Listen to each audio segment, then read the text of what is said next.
되는데요. 그래서 생각하지 못한 참사 때문에 많은 국민들이 충격과 슬픔에 빠져 있습니다. 그 슬픔을 잊고 우리는 원인도 파악을 해야 되고 대책을 모색해야 되는 그런 수순으로 가야 되겠죠. 그래서 이번에 이태원 참사가 왜 생겼는지에 대해서 살펴보려고 합니다. 충분히 막을 수 있었음에도 불구하고 왜 막지 못했는지, 그리고 어떤 대책이 필요했는지에 대해서 살펴보도록 하겠습니다. 우선 어, 정책적인 부분입니다. 이 코로나19 사회적 거리두기 완화 때문에 3년 만에 마스크 없는 헬로윈 데이 분위기가 조성이 됐죠. 그런데 일주일 전보다 확진자가 10,000명이 늘어서 재유행이 예상되는데 방역 정책은 더 완화됩니다. 이건 어떻게 보면 느슨한 시그널을 형성했다는 것이거든요. 아무리 이성적이어도 상황에 내몰리면 어떻게 할 수 없게 되는데 이런 상황에 노출되지 않도록 만들어야 되는 것이 정책이 있겠죠. 그래서 3년 만에 마스크 없는 헬로윈 데이를 맞아서 10만 명이 운집할 것이다. 이렇게 예상을 했는데 헬로윈 데이는 10월 31일입니다. 그래서 10월 31일 날 10만 명이 예상이 됐어요. 그래서 31일은 평일 월요일이기 때문에 주말을 맞아가지고 29일 토요일 날 대거 많이 오신 거죠. 타인 예측이 빗나갔다. 이거는 문화 심리를 간과한 것이다. 이렇게 볼 수가 있겠고, 이 정부 당국에서는 압사 사고보다는 마약 유통이나 몰카, 복장의 외설성 문제에 대해서 더 주목하는 그런 경향이 있었습니다. 공간성의 문제도 있는데요. 이태원은 경사지가 있기 때문에 본래 대규모 안전사고가 벌어질 수 있는 곳이었습니다. 경사지에다가 골목이 많고 좁죠. 그렇기 때문에 이곳에 대규모 군중이 있는 것 자체가 위험한 상황인데요. 더구나 지하철역이 인접해 있어서 이곳에서 나오는 사람과 들어가려는 사람들이 대규모 접촉을 하게 되면서 꽉 끼게 되는 현상이 벌어지게 되고요. 그런데 예년과 같지 않은 상황이었는데 이런 공간성에 대해서 좀 둔감했던 것이죠. 만약에 진행요원이나 안전요원이 몇 사람만 있어도 이런 일은 벌어지지 않을 수 있었다라는 점이 같습니다. 더구나 분명히 작년에도 굉장히 많은 인파가 몰려들어서 굉장히 우려스러웠는데 이것에 대해서 생각하지 않았다는 점, 올해는 더 마스크를 쓰지 않기 때문에 더욱 많은 사람들이 몰릴 것이다라는 점을 생각할 수가 있었는데 그것을 주말 효과를 생각하지 못했던 점이 뼈 인구학적 구성을 보면 대부분 10대와 20대인데요. 모바일 세대이고 한 자녀인 경우가 많은데 상대적으로 요즘 세대가 모바일만 한다, 뭐 비대면만 익숙하다 이렇게 생각할 수 있지만 오히려 비대면일수록 물리적인 대면 욕구가 강해집니다. 그리고 열정적이고 코로나19 세대로서 활동이 억압되어 왔기 때문에 이것을 분출할 수 있는 공간이 혹은 장이 필요했던 것이죠. 더구나 이런 느슨한 시그널에 가장 민감한 것이 젊은 세대입니다. 그래서 코로나19 상에서 약간의 완화가 있게 되면 음, 바로 활성화되는 그런 모습을 보였었지 않습니까? 더구나 대규모 군중 문화에 대해서 이제 덜 체화된 경험을 가지고 있습니다. 전국에서 또 오기 때문에 야간에 대한 이태원 상황 인지도가 좀 결핍되는 그런 측면이 있어서 많은 사람이 몰리게 되면 그 사람들을 따라가게 되는 맹목성이 현상이 이제 일어나게 되는 거죠. 터널 시야 현상이 아울러서 발생합니다. 앞이 보이지 않기 때문에 어딘지 잘 모르기 때문에 오로지 이런 상황에서는 앞으로 가야 한다라는 좁은 생각만 하게 됩니다. 마치 건물 출입구에서 문손잡이를 잡아 끌기보다는 밀고 들어가려는 그런 경향과 마찬가지로 비슷하게 비교할 수가 있겠습니다. 더구나 뒤로 갈 수 없는 그런 상황이기 때문에 앞으로 더 향하려고 하는 경향이 강해지게 되죠. 더구나 참사가 일어나기 2시간 전부터 징조가 있었음에도 불구하고 이것에 대해서 경고하거나 통제하는 그런 이가 없었다는 점이 또 앞으로 작용을 했습니다.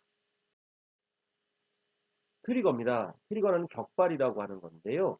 누군가 결정적으로 원인을 제공하는 건데 너무 많은 인원이 몰리면서 통행이 아예 불가능한 상황이 되면서 이때 누군가 이제 밀기 시작합니다. 마치 만원 지하철에 타려고 미는 상황과 같아지게 되는데요. 하지만 민다고 해서 밀리기만 하지 않죠. 피드백이 작용됩니다. 이쪽에서 밀면 반대쪽도 밀게 됩니다.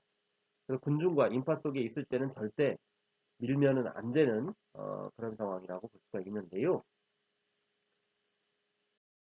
그 다음 단계는 티핑 포인트입니다. 서로 밀고 미는 정도가 강해지다가 어느 순간 가장 약한 사람이 넘어지게 되어 있습니다. 특히 경사지고 기울어져 있기 때문에 낮은 쪽에 있던 약한 사람이 넘어지게 되죠. 그래서 많은 희생자가 여성인 이유가 여기에 있습니다. 그런데 사람이 넘어지게 되면 순간 약간의 공간이 생기게 되는 상황이 벌어지게 되고요. 이게 티핑 포인트, 그러니까 결정적인 계기를 제공하게 되는 거죠.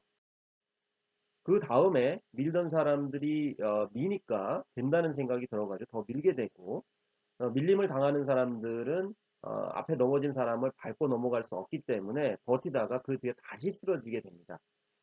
이때는 약한 사람, 강한 사람 구분 없이 쓰러지게 돼서 남녀성 구분이 없고 나이대도 구분이 없게 됩니다. 이렇게 또 사람이 쓰러지게 되면은 밀었던 사람들은 다시 밀리기 시작하니까 빠지는 줄 알고 다시 밀기 시작합니다. 그렇게 해서 다시 쌓이게 되죠. 마치 짐이 쌓이듯이 5개, 6개 층으로 겹겹이 사람이 쌓이게 되는 끔찍한 일이 벌어지게 됩니다. 그런데 붕괴가 요게 되는 거죠. 한쪽이 무너지는 것이 아니라 가속도가 붙어서 한순간에 전체 인파가 무너지게 되면서 밀던 사람들조차도 쓸려서 중심을 잃게 됩니다. 그래서 밀던 사람과 밀리던 사람 모두 다 압사 위험에 처하게 되는 상황이 벌어집니다. 실험에 따르면 몸무게 65kg인 성인 100명이 한꺼번에 밀 때 압력이 최고 18톤까지 가중된다고 합니다.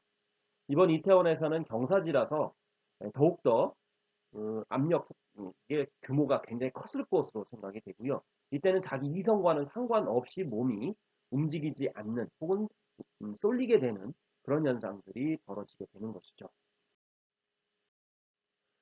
이때 동시다발적으로 심정지가 발생합니다. 밑에 깔린 사람일수록 쌓인 사람의 무게 압력에 따라 소호 곤란과 심정지가 오게 되는 상황이고요. 그래서 나의 몸무게 때문에 밑에 있는 사람이 호흡을 못하게 되고 다시 위에 있는 사람 때문에 내가 호흡을 못하게 되고 아무 말도 못하고 몸도 움직일 수가 없는 상황이 벌어지게 되면서 피가 안 통하게 되는 것이죠. 이때 출동한 어, 사람을 경찰이 빼낼 수 있느냐? 빼내기가 상당히 힘든 측면이 있습니다. 그래서 사람이 어, 점차 생명을 잃어가는데도 보고 있어야 되는 안타깝고 슬픈 상황, 복통스러운 상황이 있기 때문에 지켜보는 사람조차도 트라우마가 형성이 되고 이것은 외상후 스트레스로 인해서 상당 기간 고통을 받을 가능성이 높습니다. 사례 연구를 보면 영국의 서포크 대학교의 케이시 스틸은 사람들이 일어나려고 애쓰다가 보면 팔과 다리가 뒤틀리게 되는데 이때 뇌로 혈액 공급이 안 되기 시작한다고 말합니다. 의식을 잃는데 30초가 걸리고 약 6분 정도 지나면 압박성 또는 제한적인 질식 상태가 된다라고 얘기를 하면서요. 일반적으로 사망 원인은 압사가 아니라 질식사라고 이렇게 전문가가 언급을 하고 있습니다. 1989년 영국 잉글랜드 셰필드에 있는 힐스버러 경기장에서 97명의 관람객이 사망했는데요. 이때 생존하신 분들은 사람들이 뒤엉켜서 눌려 움직일 수 없었고 머리가 팔과 다리, 어깨 사이에 감긴 채로 공황 상태에 빠졌다라고 언급했습니다. 사람들이 죽어가고 있다는 사실을 알고 있었지만 자신을 구하는 것조차 힘들었다라고 언급을 한 것이죠. 결국 위험의 개인화라는 그런 구도가 되면서 참사가 일어난 겁니다. 모두 안전의 책임은 개인에게 전가된 상황이었고요. 이태원에 어느 정도 인원이 적정한지에 대해서 조사된 바가 없습니다. 상권 활성화만 내세웠지 몰리는 인파에 대한 안전사고 예방 조치는 전혀 없었고요. 한 명의 진행 정리원이 있더라도 이렇게까지 되지는 않았을 것이다. 그래서 이태원의 자발적인 커뮤니티 작동이 되지 않았다라는 점이 굉장히 뼈아프다라는 것입니다. 결국 10대, 20대의 그런 트렌디한 공간으로 보이지만 그들을 배려하는 안전조치는 정부든 아니면 지역 상권이든 간에 조치가 취해지지 않았다는 점이 굉장히 화가 나는 측면이라고 볼 수가 있겠죠. 인파 동원 문화에 대해서 제고해야 됩니다. 군중이 10만이 몰리면은 군중은 값어치 있게 돼서 언론을 장식하는지 모르겠지만 각 개개인은 값어치가 없어집니다. 몇만 명이 모였다는 것이 하나의 자랑이 되고 치적이 되고 과시의 수단이 되는 군중 효과의 문화 심리가 여전한 것이 한국입니다. 결국 재난과 참사를 일으키게 되고요. 대규모 동원의 위험성이 무엇보다도 환기되고 경각심을 갖도록 해야 됩니다. 대규모 군중에 따라서 비례하는 질적인 안전의식이 먼저 선행돼야 되는 것이기 때문에 향후에도 몇만이 모였다라는 것을 크게 부각하면서 다루는 그런 보도 행태들은 자제되어야 한다 이렇게 생각을 합니다. 마지막으로 헬로윈데이의 본질을 생각할 필요가 있습니다. 헬로윈데이는 컬트족에서 시작을 했지만은 그 원래의 의미는 세상을 떠난 이들을 생각하고 그 망자들과 화해 소통하면서 살아있는 이들의 행복을 기원하는 날이라는 점을 언제나 생각을 해야 됩니다. 사탕을 주고 분장을 하는 것은 그런 떠나간 사람들과 같은 존재가 되면서 살아있는 생에게도 보호와 안전을 주기를 바라는 기원이 담겨 있는 건데요. 그런데 과연 지금 헬로윈데이는 과연 그러한지 살펴봐야 됩니다. 그렇다고 해서 무조건 젊은 층들에 대해서 비난을 가하는 것을 좀 벗어나야 됩니다. 지금 10월달 굉장히 날이 좋습니다. 이 날이 좋은 상황에서 다 함께 어울릴 수 있을 만한 그런 좋은 모임이 사실상 없던 것이 사실입니다. 그런 것을 헬로윈 데이가 서양의 명절임에도 불구하고 찾아왔고요. 그래서 추수 어떤 감사절과 같은 느낌으로 행사가 됐던 것입니다.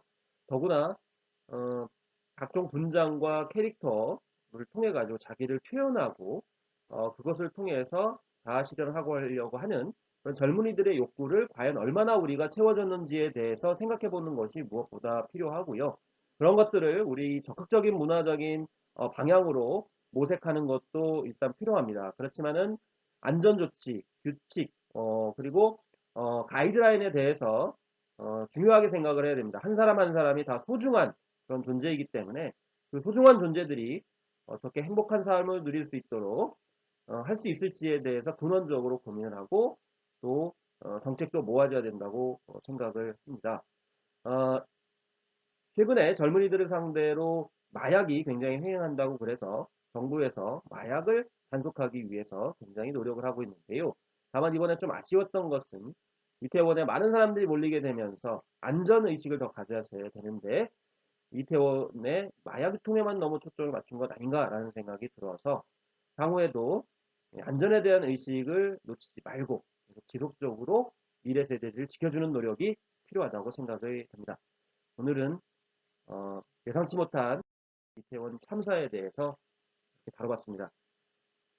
삼가 세상을 떠나신 분들에게 조의를 표하고요. 명복을 빌고 유가족에게 위로를 드립니다.